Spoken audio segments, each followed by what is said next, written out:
네, 안녕하세요. 2020년 4월 21일 위성정보학개론 6주 1차 시 수업을 시작하겠습니다.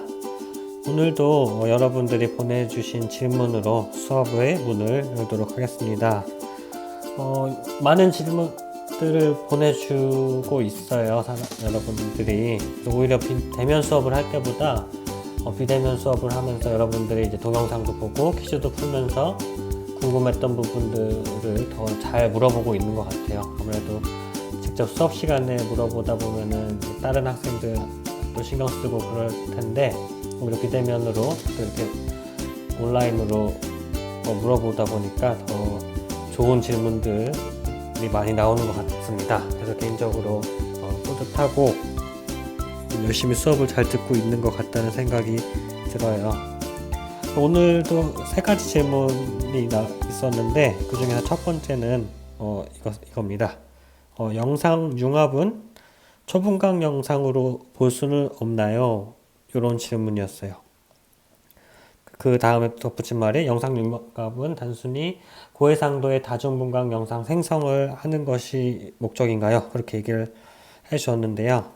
일단은 영상 융합이라는 개념을 다시 한번 생각을 해보면 좋을 것 같아요. 영상 융합은 일종의 기술, 테크닉이라고 생각을 하면 돼요. 영상 자체라기보다는 어떤 기술이에요. 그래서 아래 있는 그림이 영상 융합을 아주 잘 표현해 준 그림이죠. 보면은 왼쪽 그림이 공간 해상도는 제일 좋아 보이죠. 선명하죠. 고해상도의 공간 해상도 하지만 흑백이라는 거는 밴드가 하나라는 얘기잖아요. 그쵸?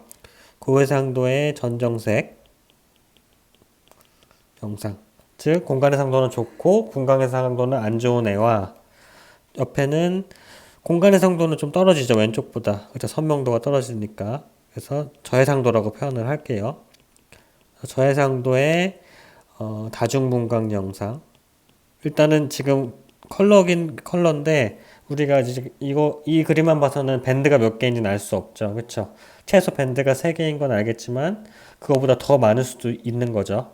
그래서, 어쨌든 저해상도의 다중분광 영상과 고해상도의 전정색 영상을 결합해서, 융합해서, 결과적으로는 오른쪽 그림처럼 고해상도의 다중분광 영상을 생성하는 것이 영상 융합 기술이다, 이미지 퓨전이다 이렇게 얘기를 했었죠. 아마 이 질문의 그 핵심은 그걸 것 같아요. 단순히 이제 고해상도의 다중분광 영상을 만드는데 그치는 거냐, 아니면은 영상 융합을 통해서 분광 해상도도 좋게 할 수 있지 않냐, 즉 초분광 영상으로 만들 수 있지 않느냐, 그런 뉘앙스의 질문인 것 같아요. 근데 할 수 있어요. 할 수 있어요. 예를 들면은 지금 여기 요 가운데 있는 그림을 우리는 그냥 다중분광 영상이라고 가정을 했잖아요. 근데 이게 다중분광 영상이 아니라 예를 들어서 이게 초분광 영상일 수도 있는 거잖아요. 그쵸? 요거는 밴드 3개를 디스플레이로 표현을 했지만 실제로 전체 뭐 100개, 200개 되는 밴드 중에서 3개를 뽑아서 이런 컬러 영상을 만든 걸 수도 있잖아요. 그래서 공간 해상도가 상대적으로 작지만 분광 해상도가 좋은 영상, 즉 초분광 영상이 있다고 했을 때 이 초분광 영상과 왼쪽에 흑백 영상 얘를 결합하면은 고해상도 초분광 영상을 만들 수는 있습니다. 네, 이론적으로 만들 수는 있어요. 실제로 이러한 연구들도 많이 수행이 되어 있고요.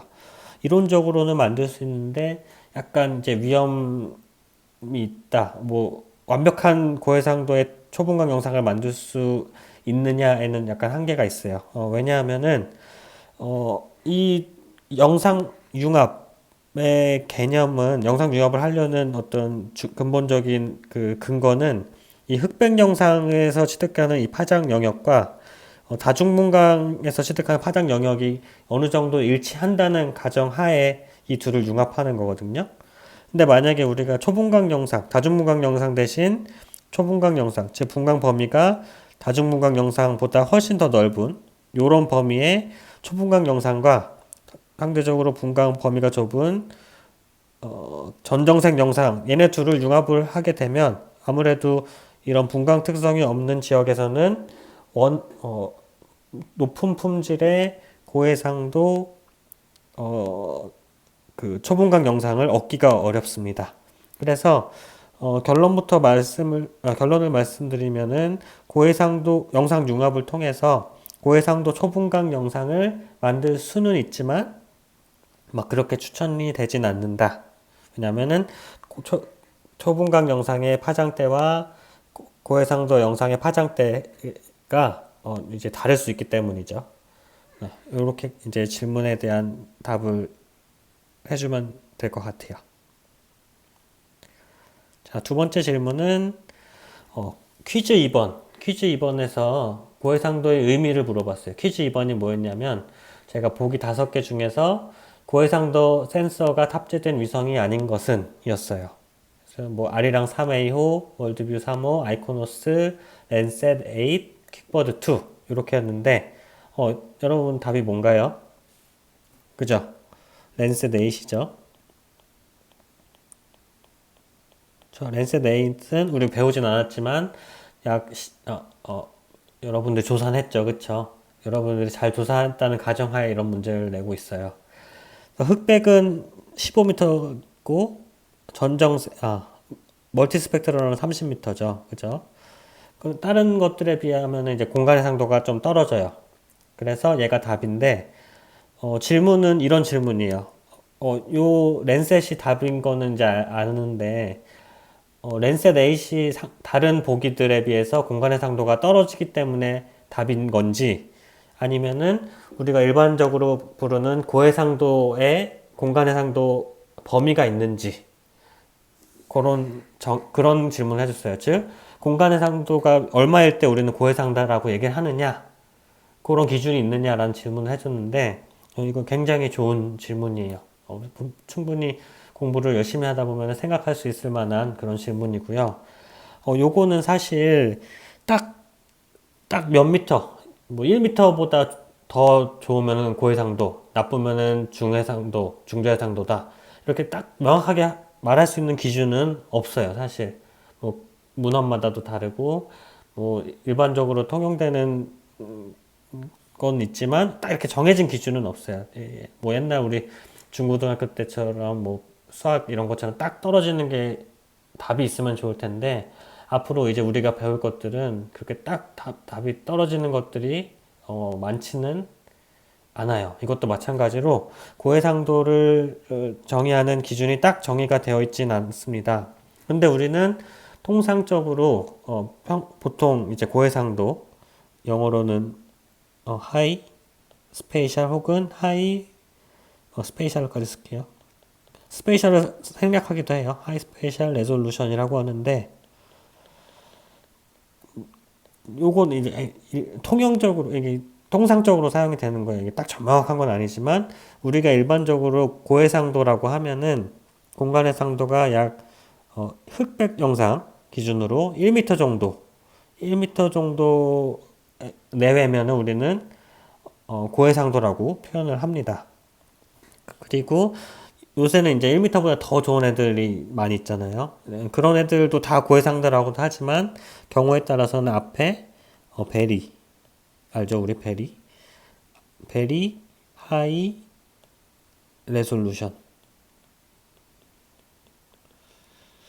앞자만 따서 VHR이라고도 하는데 베리 하이 레솔루션이라고 표현을 하고 요거는 공간 해상도 일반적으로 1m보다 더 좋을 때 뭐 그래서 센티미터급 몇십 센치 그런 정도 됐을 때를 우리는 그냥 하이 레졸루션이라고도 하기도 하고 얘랑 또 구분하기 위해서 앞에 베리를 써서 베리 하이 레졸루션이라고 합니다.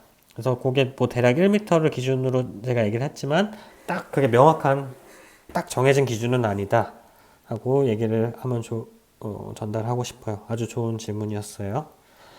그리고 이제 마지막 질문은 중간고사 일정과 시행 여부예요. 사실 이거는 저도 전혀 지금 모릅니다.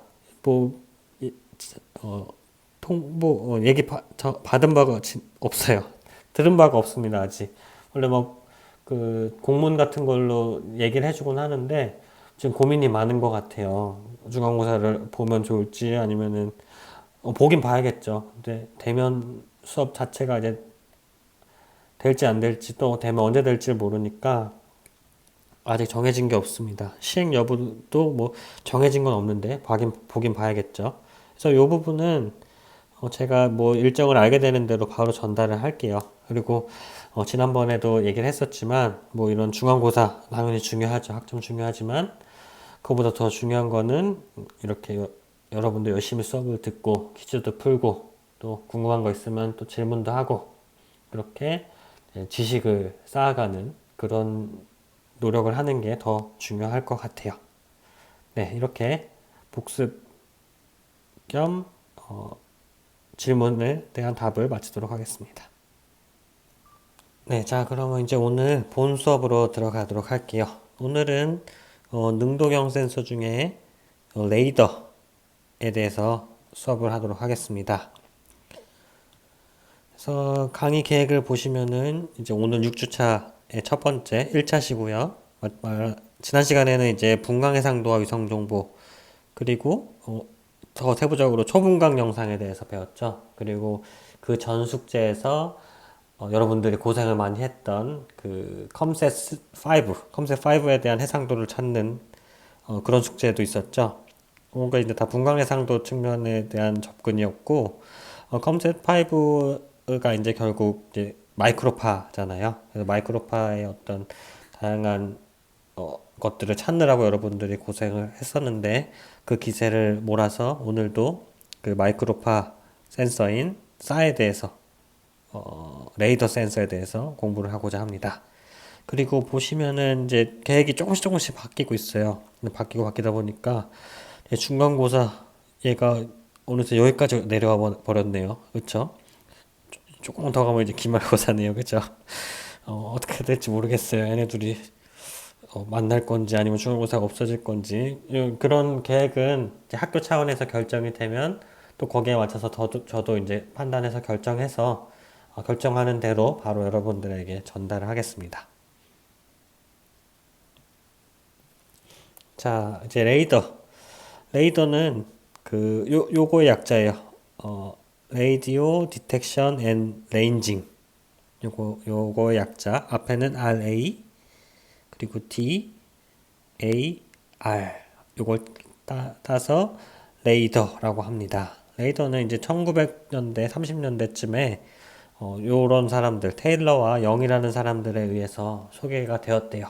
근데 이때는 어떻게 사용이 되었냐 하면은 한번 읽어볼까요?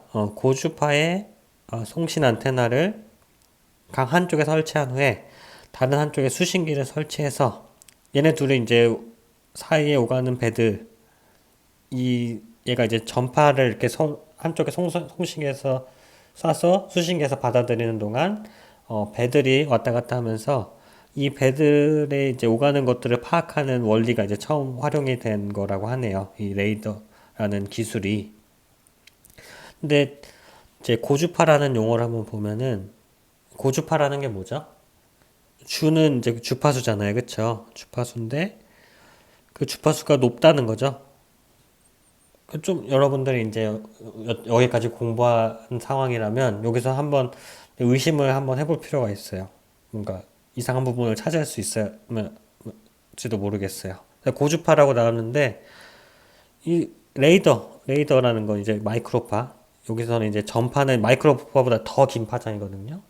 근데 고주파라는 것, 즉 주파수가 아주 높다는 얘기인데 이 마이크로파는 고주파가 아니지 않나요? 그런 의문이 들 수 있지 않을까요? 왜냐하면은 파장과 파일 길이와 주파수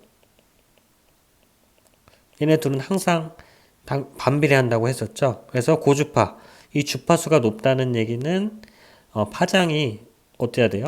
낮아야 된다는 얘기죠. 근데 파장이 낮아야 되는데 이 레이더 마이크로파학은 전파는 파장이 긴 파장이잖아요. 그러면은 사실은 이게 이런 파들 마이크로파나 라디오파는 고주파가 아니라 저주파라고 표현하는 게 맞지 않나요? 그런 질문이 있을 수 있을 것 같아요. 그죠?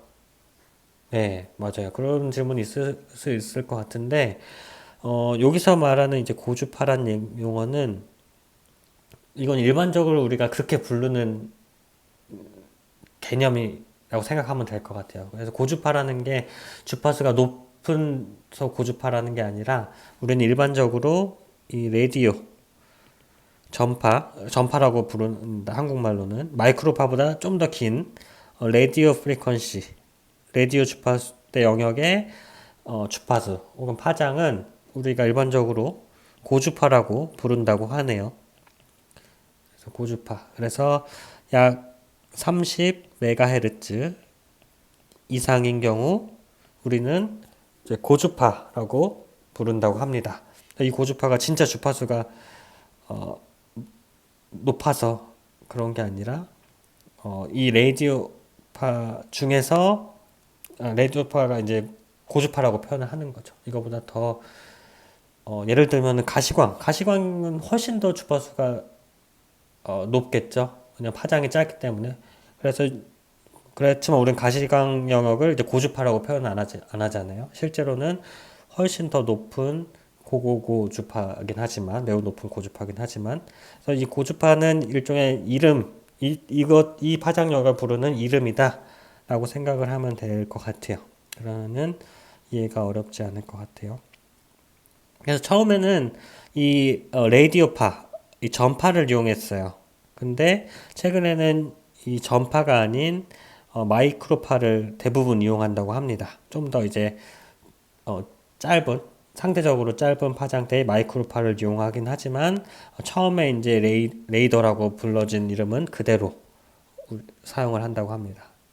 그래서 지금은 마이크로파 혹은 전파를 사용하는 어떤 그 기술을 레이더라고 합니다. 그래서 레이더는 긴 파장의 마이크로파를 송신하고 반사되어 돌아오는 마이크로파의 에너지 세기를 측정해서 영상으로 만들거나 정보로 제공하는 그런 기술을 말합니다. 그렇죠? 여기서 이제 스스로 송신하고 반사되어 돌아오는 마이크로파의 세기를 측정해서 정보를 얻는다고 그랬죠.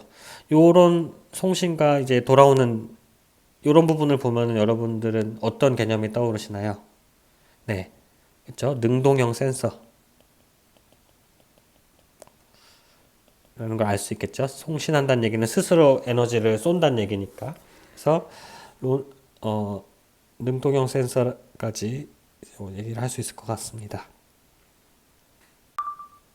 자, 이제 레이더라는 개념이 나왔고, 얘는 이제 라이다라는 개념과 좀 비교해서 살펴보면 좋을 것 같아요. 이 라이다는 사실 이번 수업 시간에서는 자세히 다루지 않아요. 왜냐면은 위성 라이다는 그렇게 많지가 않기 때문에, 항공기를 이용한 라이다는 굉장히 많은데 위성에서는 그렇게 많지 않아서 이 위성정보학개론 시간에서는 잘 안 다루고 2학기 공간정보학의 2회 그 수업에서는 자세히 다룰 건데, 어쨌든 이 라이다라는 개념과 조금 비교를 해보면 좋을 것 같아요. 라이다는 예전에 제가 약어를 한번 써줬던 것 같은데 기억나나요? 뭐의 약자죠? Light Detection and Ranging의 약자죠. 뒤에는 똑같아요. 레이더랑 라이다랑 뒤에는 똑같은데 앞에만 이렇게 LI로 다르죠. 그래서 LIDAR 해서 라이다. 그래서 라이트가 빛이잖아요. 그러니까 레이더는 마이크로파 혹은 전파를 이용하는 거고, 라이다는 빛을 이용하는 거예요. 그래서 라이다라는 개념은 상대적으로 짧은 파장이라는 거는 레이더, 마이크로파에 비해서 그렇다는 얘기죠. 상대적으로 짧은 파장의 레이저를 송신하고 반사되어 돌아오는 레이저의 세기를 측정을 하는 그런 기술이에요. 이론적으로는 비슷하죠. 본인 스스로 에너지를 쏘고 돌아오는 뭐 신호의 세기라든지 아니면은 시간을 측정해서 데이터를 취득을 하는 그런 기술이 레이더 혹은 라이다 이렇게 표현을 합니다. 그래서 이제 레이더랑 라이다랑 이렇게 나오면은 좀 요건 이제 수업이랑 관련된 얘기는 아니지만 제가 옛날에 그 박사 학위를 마치고 이탈리아에 잠깐 아니죠. 2년 동안 그 박사 후 연구원으로 가서 근무한 적이 있었는데 어 사실 뭐 이탈리아 사람들이 영어를 그렇게 잘하는 편은 아니에요. 뭐 그분들이 제가 이거 한국말로 녹음하고 있는 걸 들을 일은 없을 것 같아서 이렇게 얘기를 자신 있게 할 수는 있지만 물론 저는 그 당시에 더 영어를 못했죠. 근데 뭐 이탈리아 사람들도 저보단 잘했지만 좀 이렇게 그들 특유의 뭐 억양이 있어요. 그래서 굉장히 좀 안 그래도 영어 못하는데 더 알아듣기 어려운 영어를 쓰고 그래서 본인들끼리는 잘 알아듣고 그런 상황이었어요. 그래서 좀 많이 힘들었었거든요, 처음에.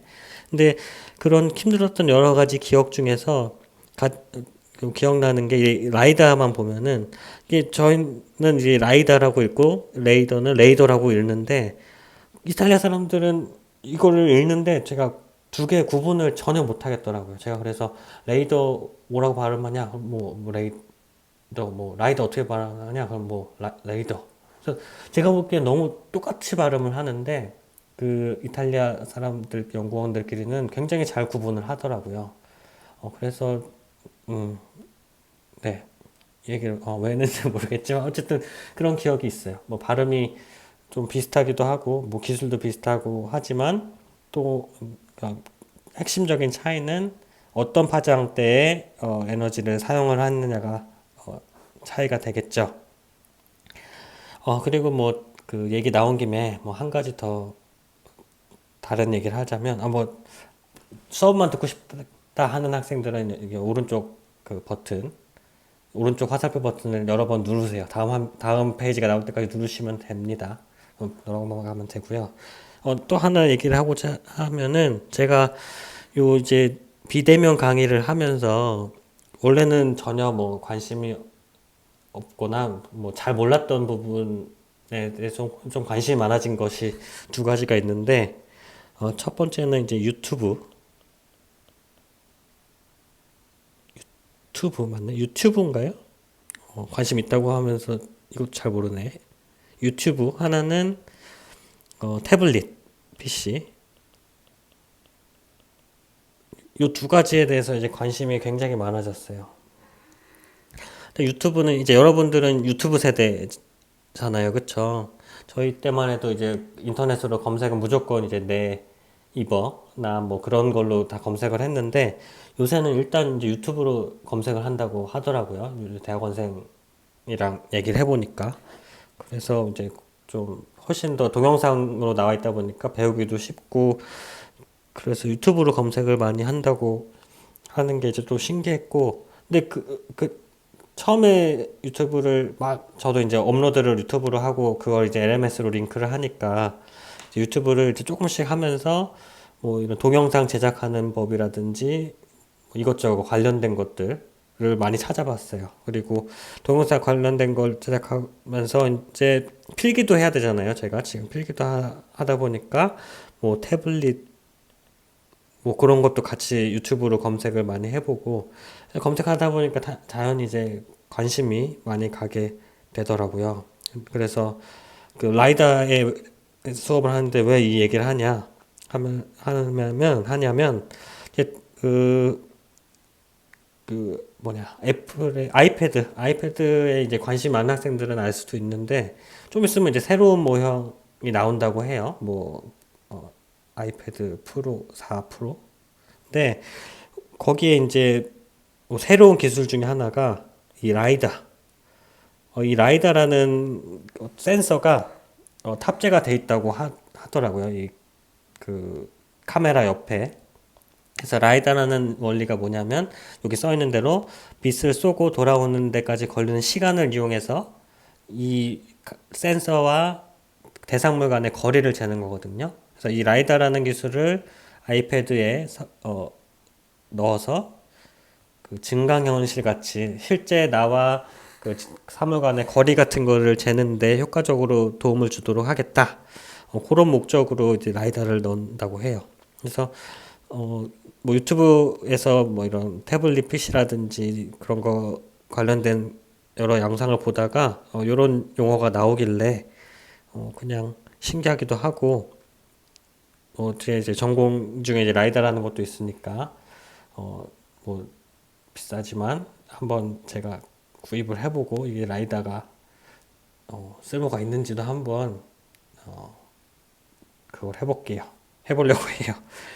네, 네, 빨리 다음 페이지로 넘어가야겠네요. 쓸데없는 얘기를 너무 많이 했습니다.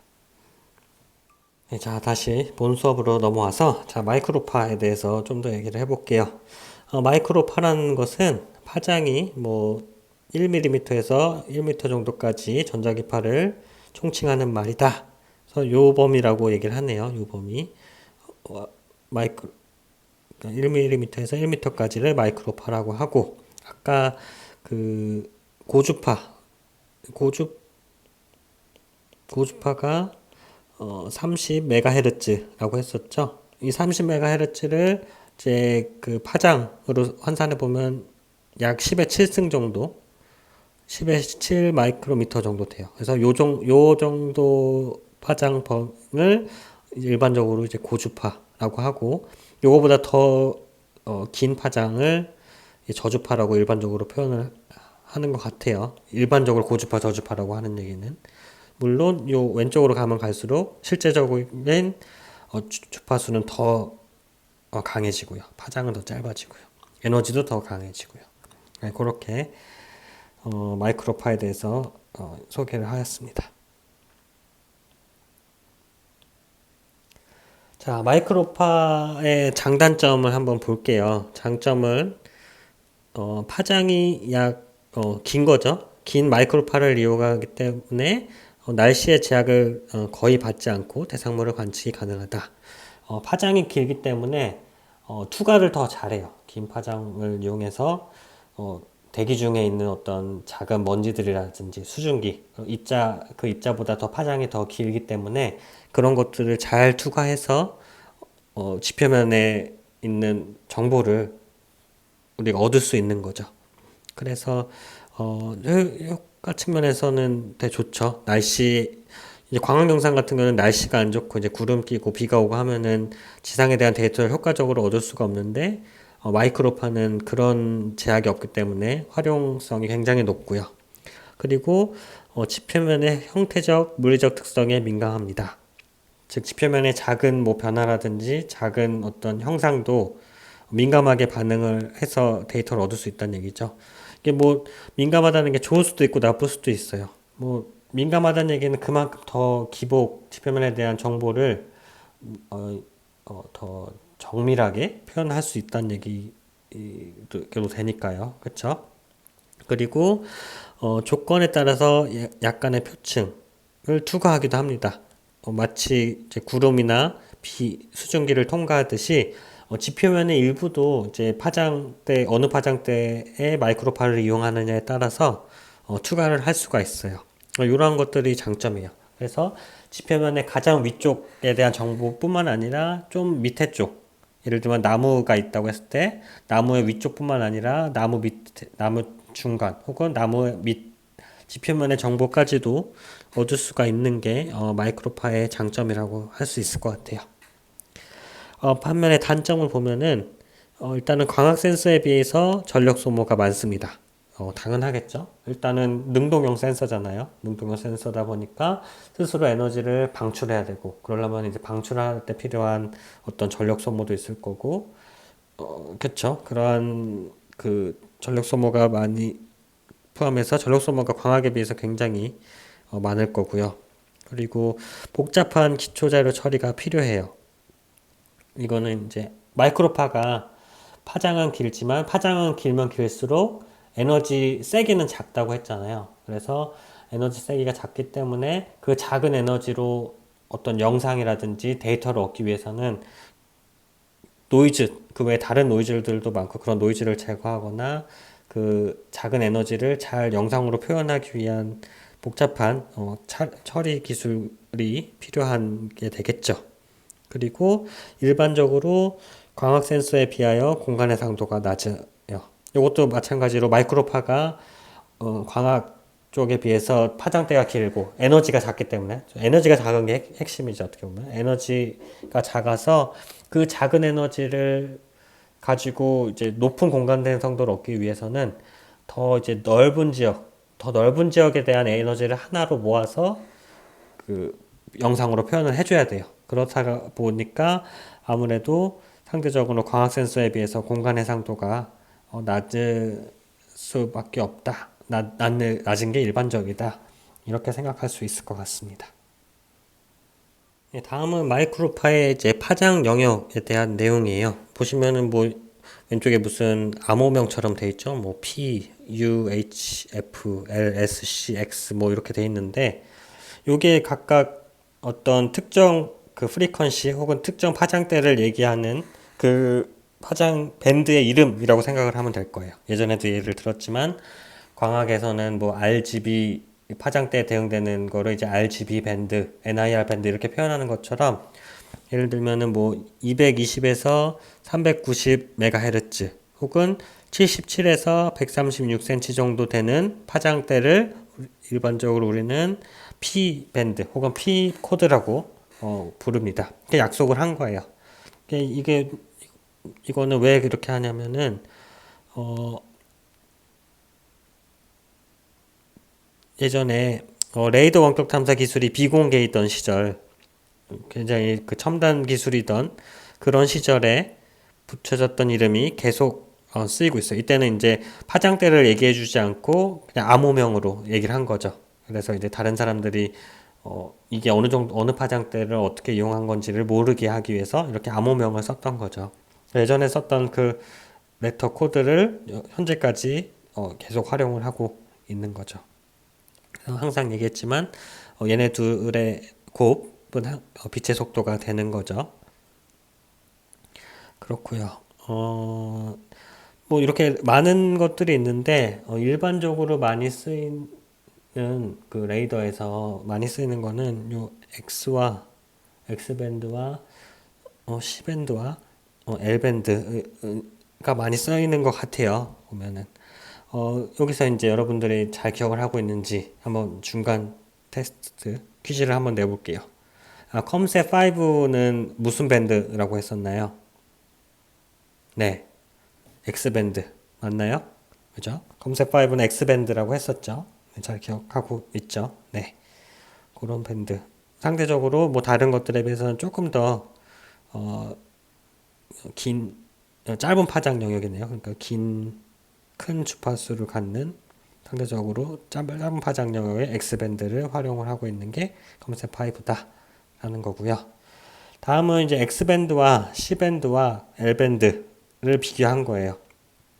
자, 요 그림을 보면은 여러분들이 X, C, L밴드 중에서 뭐 이 X밴드가 어느 정도 파장대고 C밴드, L밴드가 각각 어느 정도 파장대 그 파장대 자체를 외울 필요는 당연히 없겠죠. 예, 저도 못 외워요.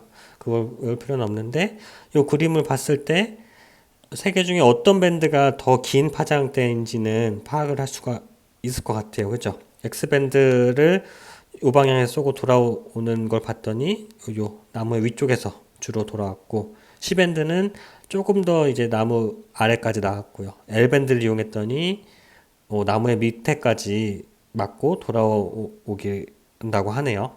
밑에도 마찬가지고 빙하에도 이제 어느 정도 침투가 가능하거든요. 이 마이크로파가. 그래서 빙하 연구를 하거나 할 때 이 마이크로파가 굉장히 많이 활용이 돼요. 그래서 뭐 극지연구소나 이런 연구소에서도 이런 쌀라든지 마이크로파 연구를 하시는 분들이 많이 가서 기여를 하고 계십니다. 어쨌든 지금 X밴드와 C밴드와 L밴드가 있는데 이 그림을 봤을 때 파장의 길이는 뭐가 더 길까요? 파장의 길이 순으로 나타내자면 어떤 순이 될까요? 긴 파장일수록 더 많이 이제 투과한다고 했죠. 그러니까 X밴드보다는 C밴드가 더 파장이 길고 C밴드보다는 L밴드가 파장이 길겠죠. 주파수를 기준으로 하면은 반대로 생각을 하면 되고요. 그래서 오른쪽 그림은 동일 지역에 대해서 X밴드와 L밴드로 데이터를 취득을 한 거예요. 뭐, 딱 요 그림만 봤을 때는 뭐가 어떻게 다르다. 뭐 다른 건 알겠죠. 나 다른 건 알겠지만 뭐가 어떻게 특성이 표현이 된다. 요런 것까지는 알기는 어려울 것 같아요. 근데 동일 지역을 찍다 하더라도 어떤 밴드, 어떤 파장 영역에 마이크로파를 이용하느냐에 따라서 완전히 다른 정보가 얻어질 수 있는 거죠. 다음은 이제 실개구 레이더라는 거예요. 실개구 레이더. 그래서 RAR이라고 써요. 리얼 아퍼처 레이더라고 하는데요. 자, 요거는 한번 정의만 읽고 자세한 거는 이제 다음 시간에 배워보도록 할게요. 플랫폼의 진행 방향에 대해서 측면으로 폭이 조금 좁은 빔 모양의 마이크로바 펄스를 발사해서 대상물부터 되돌아오는 후반 산랑파를 수신해서 지표면 영상을 얻는 거예요.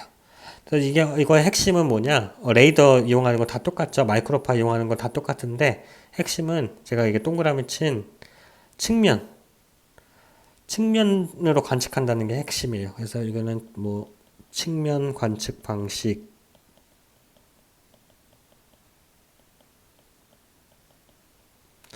그래서 사이드 루킹이라고 해요. 사이드 루킹. 사이드가 옆이고 루킹이 이제 본다는 얘기니까 사이드 루킹이라고 하는 방식으로 데이터를 취득하는 게 실개구 레이더고, 이 RAR이라는 거는 이제 뭐 공간 해상도가 떨어질 수밖에 없어요. 다음 시간에 얘기하겠지만 공간 해상도가 좋게 얻으려면, 이 측면 관측 방식으로 공간 해상도를 좋게 하려면은 그 안테나 크기가 어마어마해요. 안테나 길이가 막 10km, 20km가 돼야 되거든요. 물리적으로 불가능하죠. 10km, 20km 되는 안테나를 어떻게 만들고 그것도 어떻게 위성에서 쏘겠어요, 우주에. 그래서 실개구 레이더는 사실 그 위성으로는 없고요. 그 항공기, 여기도 그림도 이제 비행기죠. 비행기로 있는 게 이제 실개구 레이더라는 거고, 요 이제 실개구 레이더의 기술의 이제 한계점을 극복하고자 나온 개념이 우리가 많이 했던 SA라는 개념이에요. 신더틱, 뒤엔 똑같아요. 어퍼처 레이더. 요거는 한국말로 굳이 하자면 합성 개구 레이더.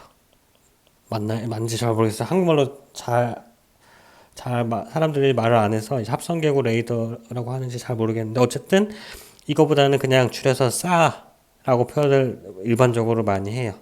그래서 아까 말한 대로 이 싸도 측면 관측 방식이고요.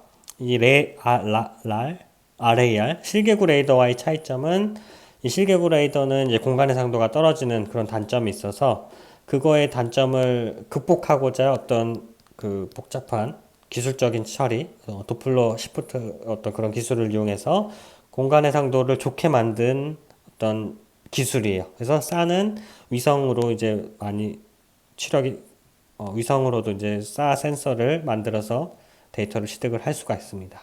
그래서 실개구 라이더 RAR과 싸의 어떤 개념적인 차이가 있다는 것만 오늘은 언급을 하고, 자세한 거는 다음 시간에 배우도록 하겠습니다.